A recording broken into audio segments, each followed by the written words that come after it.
네, 뉴스와이드 세 번째 이슈는 김부선, 영화배우 김부선 씨가 검찰 조사 중인 이재명 지사에 대한 명예훼손 고소를 취하하고 이제는 더 말을 하지 않겠다라는 입장을 밝혔는데 과연 왜 그랬을까 생각해 보겠습니다. 김부선 씨는 지난 8월 22일 경찰에 첫 출석해서 변호사 입회하에 고소장을 만들겠다라고 시작한 이후에 나를 허언증 환자로 몰았다. 용서하지 않을 것이다. 그리고 강 변호사는 증거가 차고 넘친다. 자신 있다. 이렇게 장담하면서 민사 고소를 했는데요. 결국은 검찰이 불기소 처분을 내렸죠. 증거가 없다. 사진 한 장 없다. 라면서 이제 불기소 처분을 내렸는데 김부선 씨가 페이스북에 딸이 간곡한 애거를 해서 고소를 취한다. 강용석 변호사도 구속됐지 않냐. 지난 세월 떠올리는 게 구차하다. 다 내려놓고 싶더라. 결정적인 건 증거 부족으로 독박 피박 쓸 것 같아서 쫄았다. 글쎄요. 방송에서 이 김부선 씨가 썼던 표현 그대로 써도 되는지 모르겠습니다만 아무튼 이런 표현을 썼습니다. 그리고 도지사를 하든 대통령을 하든 내가 알 바 아니다. 노영희 변호사께 좀 먼저 여쭤볼까요? 이재명 지사에 대해서 그렇게 공격하던 김부선 씨가 이렇게 갔을 때는 아무래도 검찰의 불기소 처분이 좀 영향을 많이 미쳤을 것 같은데 어떻게 보십니까? 검찰의 불기소 처분은 이제 최근에 있었던 것이고 실제 11월 20하고 21일 이제 양일의 조사를 받으면서 아마도 검찰이 질문하는 것에 대해서 제대로 된 대답을 하지 못했거나 본인이 그동안 계속해서 주장했던 증거라고 하는 것을 제출하지 못함으로 인해서 좀 심리적인 압박감 같은 걸 많이 느꼈을 것으로 보이고요. 제대로 된 대답을 하지 못했거나 본인이 그동안 계속해서 주장했던 증거라고 하는 것을 제출하지 못함으로 인해서 좀 심리적인 압박감 같은 걸 많이 느꼈을 것으로 보이고요. 결론적으로는 증거도 없고 또 이렇게 한다고 해서 본인에게 어떤 실익이 돌아오는 것도 사실은 아니고 그런 상황에서 만약에 무고라도 혹시 본인에게 부메랑이 돼서 돌아오게 된다면 내가 그걸 어떻게 감당할 수 있겠느냐 이런 생각이 좀 들었던 것 같고 이제 본인을 지지하던 주변 사람들이 사실은 많이 좀 떠나 있는 상태 아니겠습니까? 특히 강용석 변호사를 만나면서부터 훨씬 더 좀 도약할 수 있을 거라는 자신감을 보였었는데 갑작스럽게 강 변호사가 이제 구속이 되면서 사실은 지지 기반을 잃어버린 셈이 돼버렸고 또 공지영 작가도 그동안에는 많이 지지 발언을 해줬지만 이제는 그런 걸 잘 안 하고 있기 때문에 이런 여러 가지 것들이 본인에게 많은 영향을 미쳤던 것으로 지금 보입니다. 그리고 더 이제 중요했던 것은 아마 이제 이 과정을 거쳐오면서 그동안에 조금 흥분 상태였었을 가능성이 좀 있는데 이런 것들이 조금 많이 힘든 지침의 상태로 좀 또 연결이 되지 않았을까. 특히 이제 본인에게 쏟아지는 악플이나 이런 것들을 좀 견디기 힘들어했다라고 하는 얘기도 나오거든요. 그러니까 이런 여러 가지 것들이 복합적으로 작용했던 것으로 보여요. 과연 지쳤을까요? 더 이상 하는 게 부담스러워서 그랬을까요? 관련된 녹취를 좀 들어보고 이어가겠습니다. 이재명 씨 들으세요. 저 김부선은 여기까지 오기를 원치 않았습니다. 누가 나에게 진실을 호도하도록 중간에서 공작을 했는지 어떤 욕설과 어떤 협박을 이재명 씨가 내게 했는지 또한 어떻게 나를 속였고 내 딸과 나를 명예훼손, 인격살해했는지 그럼에도 살아있는 우리의 관계를 부인하였고 나를 정신병자로 만들었습니다. 이제 죽을 각오로 거짓과 싸울 것입니다. 인간 김부선이 인간 이재명을 법정에 세울 것입니다. 이재명 씨는 제가 2차례나 보호했습니다. 그러니까 사생활이기도 하고요. 그리고 진심 어린 사과의 기회를 많이 놓쳤습니다. 그러면서 거짓말이 99가지, 99만 가지를 하다 보니까 이재명 씨가 계속 악수를 두고 결론적으로는 저를 허언증 환자라고 의사 자격증도 없는 분이 저를 환자라고 정신병자라고 한 거에 대해서는 제가 결코 김부선의 명예를 걸고 용서하지 않을 것입니다. 이재명은 저를 허언증 환자의 마약 상습 복용자라고 몰아붙였습니다. 그러나 이 땅에 정의가 살아있다면 저희 모녀는 승리할 것입니다. 최진영 변호사께서는 김부선 씨가 왜 여기에서 멈췄다고 생각하십니까? 저도 뭐 딸이 둘이 있어서 딸 바보 아빠는 제가 많이 봤는데 본인 진술에 따르면은 딸 바보 엄마가 된 것 같습니다. 지금 딸의 이 애원에 못 이겨서 고소를 취소했다라고 하고 있고 본인의 딸을 엄마 같은 딸, 오히려 나를 가르쳐주고 깨우쳐준 딸이다라고 얘기를 하고 있는 것 같은데요. 아마 그런 어떤 개인적인 그 가족을 보호하려고 하는 그런 엄마의 마음이 굉장히 많이 느껴지는 것도 사실입니다. 그렇지만 본질적으로 좀 전에 그 그림도 봤습니다만 여러 차례 걸쳐서 그리고 또 뭐 각종 SNS를 통해서 변호사를 찾는다라고 하고 했던 그런 노력에 비했을 때 정말 태산이 울렸지만 나오는 것은 크게 거의 뭐 서일필 쥐 한 마리 나오는 예. 그것밖에 안 되다 보니까 본인으로서 명확한 증거를 제시하지 못한 상태 속에서 그대로 갈 경우에는 결국 증거 부족으로 해서 무혐의가 나오지 않을까. 예. 결국 그렇게 되면 거꾸로 역풍이 불지 않을까. 그런 어떤 그 한 여인의 어떤 굉장히 어려운 마음은 충분히 읽을 수 있을 것 같습니다. 그렇지만 그와 같은 고소로 인해서 일어난 사회적인 반향이 너무나 컸었습니다. 그렇기 때문에 이와 같은 고소 취하하는 것이 과연 정당했었는지에 대해서는 굉장히 어떻게 보면 뒤끝이 씁쓸한 그런 그 마음을 좀 금할 수가 없을 것 같습니다.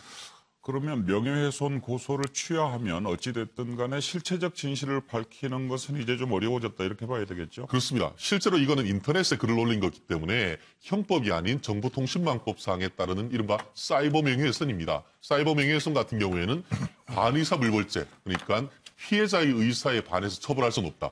고소를 취하면 결국은 공소권 없음으로 형식적으로 결정이 되어버립니다. 예. 그렇기 때문에 앞으로 사실 새로 고소를 한다는 것도 현실적으로 어렵다라고 한다고 하면은 본인과의 개인적 관계 이 부분에 있어서는 물론 뭐 김영한 전 후보의 재정 신청을 통해서 어떻게 밝혀질 가능성이 여전히 남아 있긴 합니다만 현실적으로 적어도 명예훼손에 관한 부분에 있어서는 더 이상 재론의 여지가 없어진 그런 상황인 것 같습니다.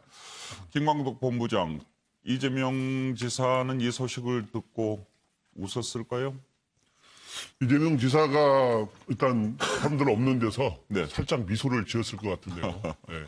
봐라. 이렇게 예. 내가 최소한 이 진실 여부에 대해서는 우리가 알 수 없지만 최소한 이 법적인 이 논쟁에서는 내가 이기는 거 아니냐라고 하는 예. 이런 생각을 가졌을 것이고 그래서 제가 보기에 일단은 이렇게 김부선 씨가 고소를 취한 거는 제가 두 가지 측면에서 볼 수 있는데 하나는 법적인 측면에서 보면 접근법을 보면은 결국엔 스모킹건이 없는 데다가 또 마침 자기 변호사까지 지금 현재 없는 상황이 된 거 아닙니까? 황영석 변호사가 이제 그렇게 구속되는 바람에 그런 게 고려했을 거고 또 하나는 정치적 또 흐름을 읽었을 겁니다. 아마 여기서 이재명 지사가 가만히 돌아가는 수사하고 지금 현재 흐름을 보니까 재기강성이 굉장히 있는 거로 보이기 때문에 예.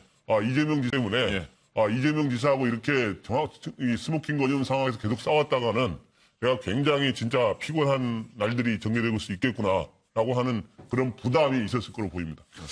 예, 양문석 박사, 그런데 이재명 지사 입장에서 보면 일단 여러 가지 참 장애물이 많지 않았습니까? 네. 그 중에 하나는 치운 것 같아요. 애초에 뭐 가장 큰 문제가 예. 여배우 스캔들이라고 이야기했을 정도로 김부선 씨와의 스캔들 문제가 가장 컸고요. 그리고 이재명 지사의 7가지 혐의점이 초기에 제기가 됐었을 때 가장 부담스러웠던 사건이 이 사건이었거든요. 그런데 이재명 지사가 일관되게 이야기를 해와서 김부선 씨가 접은 게 아니고 김부선 씨가 식당 사진 던졌다가 가짜 사진으로 판명 나고 결정적으로 신체의 커다란 점 이 부분이 공지연 작가와 통화 중에 했던 이야기였고 그 녹취록이 세상에 알려지면서 이재명 지사 신체에 크고 까만 점 이 부분을 셀프 검증으로 이재명 지사가 돌파를 해버린단 말이에요. 그러면서 김부선 씨 같은 경우에는 이제 거짓말쟁이가 되는 거야. 그래서 이제는 김부선 씨가 무슨 이야기를 해도 언론도 안 받아주고 사회적 파장도 안 일어나고 영향력을 상실해버립니다. 그 사건 이후에 김부선 씨가 더 이상 재판을 끌고 갈 수 있는 동력이 사라져버리는 거죠. 그 측면에 있어서 사실상 김부선 씨가 이재명 지사에게 항복 선언을 하는 그 장면이다. 이렇게 정리를 할 수 있습니다. 네, 사실은 딸이 강력히 만류해서 명예훼손 고소를 취하했다라고 하지만 이 상황을 계속 지켜봤던 국민들로서도 약간 피로감이 좀 생기는 그런 시기이기도 했습니다. 두 정치인께 좀 의견을 여쭤보겠는데 김영주 의원 입원당하겠지만 또 역으로 이번 일을 잘 돌파하면 본인도 기회가 생길 거다 이렇게 보는 시각도 많이 있었어요. 이제 뭐 절반 정도죠. 이게 예. 완전히 이 문제가 해결됨으로써 그 자기 모든 명예가 벗어진 건 아니기 때문에 그럼에도 불구하고 가장 큰 아킬레스 건이라고 할 수 있는 이 부분이 사실은 해결됐다라고 하는 것은 상당히 어깨가 가벼워지는 그런 부분이 있고 또 하나는 다음에 지금 해결되고 있는 기소가 돼 있는 부분도 여러 가지 많은 논란 속에 있습니다만은 하나하나 해결될 수 있다라는 어떤 자기의 가능성 또 새로운 어떤 꿈들을 만들어갈 수 있는 여지를 만들었다는 측면에 그것이 하나의 어떤 장점이 될 수 있을 것입니다. 그럼에도 불구하고 여전히 국민들이 보기에는 오히려 노이즈 마케팅이 된 거죠. 네. 이재명 하면 더 이상 얘기도 꺼내지 마라 하는 국민들이 많이 생겼다 하라고 한 것도 예. 여전히 본인에게는 부담이고 남아있는 시간 동안에 어쨌든 도지사로서 도정에 충실해서 도민들에게 사랑을 받는 것부터 다시 시작해야 되는 그런 과제가 놓여 있다 저는 그렇게 보여집니다. 차명진 의원께서는 어떻게 평가하셨습니까? 궁금합니다. 좀 아까 하나 그렸다가 바꿨습니다. 급하게. 이런 것 같아요. 이 김부선 씨가 봤을 때 본인이 이제 그 공명심에서 어떤 뭐 이 이재명 지사와의 관계를 이제 폭로하겠다고 했는데 네. 근데 이제 이게 보니까 사실은 지금 검찰과 이재명 한판 싸움에서 사실 이재명이 1라운드 승했잖아요, 솔직히. 지금 검찰이 달아나고 있는 겁니까? 일정하게 이제 숨쉬러 아예 가는 건 아니고 이제 1라운드에서 이제 검찰이 일정하게 이재명 지사한테 졌다고 세간에서 평가하잖아요. 그래서 그 상당히 이제 아마 검찰로서는 이제 우리가 지난번에도 얘기했지만 이재명 씨 형의 그 병원 강제 입원 의혹 이것만 이제 남아 있는데 이제 그런 상황을 보면서 김부선 씨는 제가 볼 때는 어쩔 수 없죠. 뭐 본인이 이제 사실은 이제 그 여러 가지 자기한테 그 유리하게 어떤 그 성명을 해줄 강영석 변호사도 없는 마당에 예. 그래서 본인으로서는 그냥 그 공명심보다는 일단 그죠? 하얀 수건이 먼저겠죠. 증거가 차고 넘친다고 했는데 또 갑자기 고소를 취하했기 때문에 의아해하는 국민들이 많은데 두 변호사께 좀 여쭤보고 싶은데 준비된 화면을 먼저 보고 두 분께 좀 여쭤보겠습니다. 그 연인 관계라는 입장이시잖아요. 그렇습니다. 예, 연인 관계를 입증할 만한 증거나 혹시 자료가 있으실까요? 너무 많이 있습니다. 그렇지만 그걸 수사기관에서 말씀드리겠습니다. 양해 부탁드리겠습니다. 저번에 이제 제출했던 경찰의 자료들이 있었다고 그랬잖아요. 그거 말고도 또 다른 자료들. 근데 오늘 뭐 이제 하신 게 있습니다. 이것저것 써왔습니다. 저 서울 소재에 있는 검찰청에 고소를 할 때 아주 많은 증거와 자료를 준비했습니다. 의사들의 그 도움을 받아서 점이 없다 이렇게 또 셀프 생쇼를 하셨는데요. 네 그렇게 혼자서 셀프로 하셔도 그 검찰이나 경찰에서 그걸 과연 증거로 인정해 줄까요? 그 만나는 과정에서 온갖 얘기들이 다 있고 온갖 장소가 다 있습니다. 그 대표적인 장소 중에 하나가 국가인권위원회 1층 주차장입니다. 최진영 변호사님, 본인도 이렇게 좀 증거가 부족하다라고 인정을 했는데 큰 소리를 빵빵 쳤습니다. 이걸 어떻게 봐야 될지 사실 그 김부선 씨의 주장 굉장히 사실 구체적이고 신빙성이 있을 듯한 한마디로 그럴 듯한 주장이 굉장히 많았었습니다.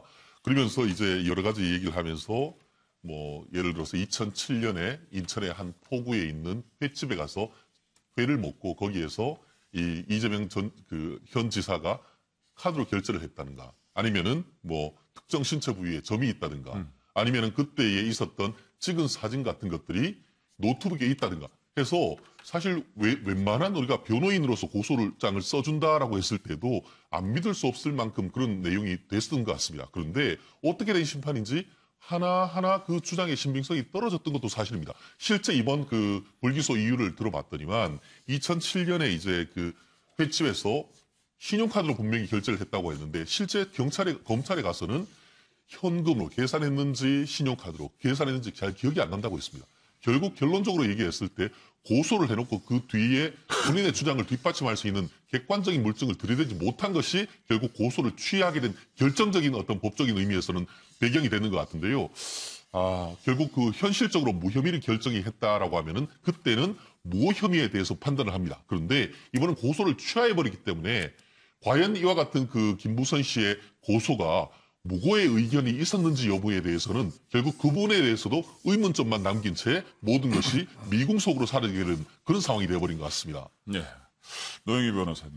원래 고소를 취하해도 이미 이제 고소로 인해서 그 상대방이 형사적 처벌을 받을 위험성은 야기가 된 상태이기 때문에 당연히 무고 판단을 할 수가 있고요. 예. 이제 아마 했을 것으로 보입니다만은 이 사건은 주장만 있고 증거가 없는 상황이었기 때문에 저는 뭐 김부선 씨야 일반인이고 잘 모르는 또 특히 이제 배우이고 하기 때문에 이런 식의 행동을 보였다라고 생각해 볼 수 있겠지만 강용석 변호사가 이제 이런 걸 더 오히려 본인의 이득을 위해서 좀 이용한 부분이 있기 때문에 그런 부분에서는 매우 부적절한 행동이었다라고 좀 생각을 하고요.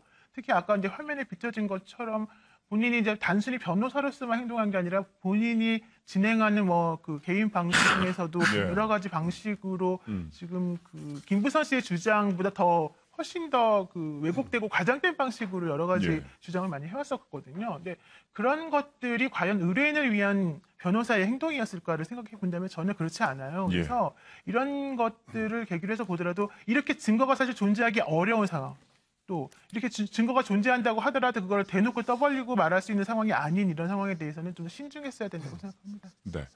강용석 변호사가 하는 거 보면서 참 많은 생각 드셨죠? 그렇습니다. 뭐 몇 번 그 당시에도 이제 그거는 좀 부적절하다는 말을 하긴 했었었는데 이제 그러면서 결국 이제 본인이 또 구속이 되어버렸기 때문에 아마 본인 입장에서는 구속이 되지 않을 거라고 생각하고